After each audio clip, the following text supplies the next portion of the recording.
Hi, നമ്മൾ ആദ്യമായിട്ട് ഈ കാർഡ് ട്രിക്സും മെൻ്റലിസം ട്രിക്സൊക്കെ പഠിക്കുമ്പോൾ നമുക്ക് ഫസ്റ്റ് അറിയേണ്ടത് ബേസിക് ആയിട്ടുള്ള കുറച്ച് സ്ലൈറ്റ് ഓഫ് ഹാൻഡ്സ്, അതേപോലെ ഷഫ്ലിങ്, ഫോൾസ് കട്ടൊക്കെയാണ്. അപ്പോൾ ഇന്നത്തെ വീഡിയോയിൽ നമ്മൾ ബേസിക് ആയിട്ടുള്ള രണ്ട് ഫോൾസ് കട്ടും ഷഫ്ലിങ്ങും ഒക്കെ എങ്ങനെ ചെയ്യാമെന്ന് നോക്കാം. നമ്മളിന്ന് നോക്കാൻ പോണത് എങ്ങനെയാണ് ഓവർ ഹാൻഡ് ഷഫിൾ ചെയ്യുക, അതേപോലെ ഈ ഓവർ ഹാൻഡ് ഷഫിളിൽ തന്നെ എങ്ങനെ ഫോൾസ് ഷഫിൾ ചെയ്യാമെന്നാണ്. ഇപ്പോൾ ഈ ചെയ്യണതാണ് ഓവർ ഹാൻഡ് ഷഫിൾ. ഇത് നോർമലി നമ്മളെല്ലാവരും ബേസിക്കായിട്ട് ചെയ്യുന്നൊരു ഷഫിളാണ്. കാർഡ് ട്രിക്സിൽ പല ടൈപ്പ് ഓഫ് ഗ്രിപ്സ് ഉണ്ട്. നമ്മളിപ്പോൾ ഈ കാർഡ് ഇങ്ങനെ ഹോൾഡ് ചെയ്യണതിനാണ് മെക്കാനിക്കൽ ഗ്രിപ്പ് എന്ന് പറയാം. അത് കഴിഞ്ഞിട്ട് നമ്മൾ ഈ ഡെക്ക് റൈറ്റ് ഹാൻഡ് കൊണ്ട് ഹോൾഡ് ചെയ്യുക. അത് കഴിഞ്ഞിട്ട് നമ്മുടെ ഈ തമ്പ് വെച്ചിട്ട് ജസ്റ്റ് ഓരോ കാർഡ് ഇങ്ങനെ റിഫിൽ ചെയ്തിട്ട് അടുത്ത കയ്യിലേക്ക് ഇടുക. അത് ഇങ്ങനത്തെ ഈ ഷഫിളിലാണ് ഓവർ ഹാൻഡ് ഷഫിൾ എന്ന് പറയുക. നമ്മളൊരു കാർഡ് ട്രിക്കൊക്കെ ചെയ്യുമ്പോൾ ഓഡിയൻസിൻ്റെ മുന്നിൽ നമ്മൾ കാർഡ്സ് ഷഫിൾ ചെയ്ത് കാട്ടിക്കൊടുക്കും. പക്ഷേ ഷഫിൾ ചെയ്താലും ഒരു കാർഡോ അല്ലെങ്കിൽ ഒരു സെറ്റ് ഓഫ് കാർഡോ നമുക്ക് കൺട്രോൾ ചെയ്യാൻ പറ്റും. അതിനാണ് ഫോൾസ് ഷഫിൾ എന്ന് പറയുക. അതിനൊരു ഉദാഹരണം കാട്ടിത്തരാം. ഇപ്പോൾ നമ്മുടെ കയ്യിലൊരു കാർഡുണ്ട്, ഏസ് ഓഫ് ഹാർട്സ് ആണ് അല്ലേ. അത് നമ്മൾ ഈ ഡെക്കിൻ്റെ മുകളിലേക്ക് വെക്കുക, അതിൻ്റെ ഏറ്റവും ടോപ്പിൽ വെക്കുക.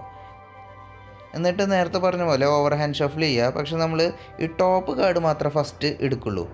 അത് കഴിഞ്ഞിട്ട് അതിൻ്റെ മുകളിലേക്ക് എല്ലാ കാർഡും ഷഫിൾ ചെയ്തിടും. അപ്പോൾ എന്താ ഉണ്ടാവുക? അപ്പോൾ ഈ ടോപ്പിലുണ്ടായിരുന്ന ഏസ് ഓഫ് ഹാർട്സ് ഇപ്പോൾ അടിയിലേക്ക് വന്നു, ലൈറ്റും അടിയിലേക്ക് വന്നു. പക്ഷെ കാണുന്ന ഓഡിയൻസിന് അറിയില്ല അത് അടിയിലാണ്. നമുക്ക് ഒരു വട്ടം കൂടിയും ഇപ്പോൾ മനസ്സിലാവാൻ വേണ്ടിയിട്ട് ഈ കാർഡ് ഓപ്പൺ ആക്കി വെച്ചിട്ട് ചെയ്യാം. ഏസ് ഓഫ് ഹാർട്സ് മുകളിലാണ്. നമ്മൾ ആ കാർഡ് മാത്രം ഷഫിൾ ചെയ്യുമ്പോൾ ഫസ്റ്റ് എടുത്തു.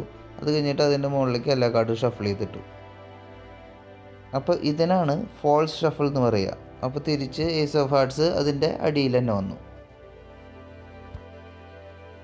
ഇനി നമുക്ക് ഈ കാർഡ് ഇതിൻ്റെ ടോപ്പിലേക്ക് കൊണ്ടുവരണം. ഇപ്പം നമ്മൾ നേരത്തെ അടിയിലേക്കാണ് കൊണ്ടുവന്നത്. ഇപ്പം നേരെ തിരിച്ച് ഈ അടിയിൽ നിന്ന് ഈ കാർഡ് ടോപ്പിലേക്ക് കൊണ്ടുവരണം. അപ്പോൾ അതിന് നമ്മൾ ഈ ഡെക്ക് ഇങ്ങനെ ചെരിച്ച് പിടിക്കണം.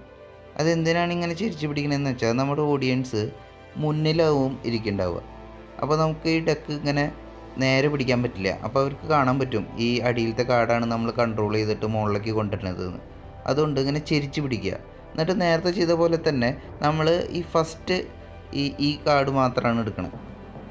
അത് കഴിഞ്ഞിട്ട് ബാക്കി എല്ലാ കാർഡും അതിൻ്റെ പിന്നിലേക്ക് ഷഫിൾ ചെയ്തിടുക. ഇപ്പോൾ അവർക്ക് മുന്നിൽ നിന്ന് അത് കാണാൻ പറ്റില്ല, നമ്മുടെ കാർഡ് മുകളിലേക്ക് വന്നും ചെയ്തു.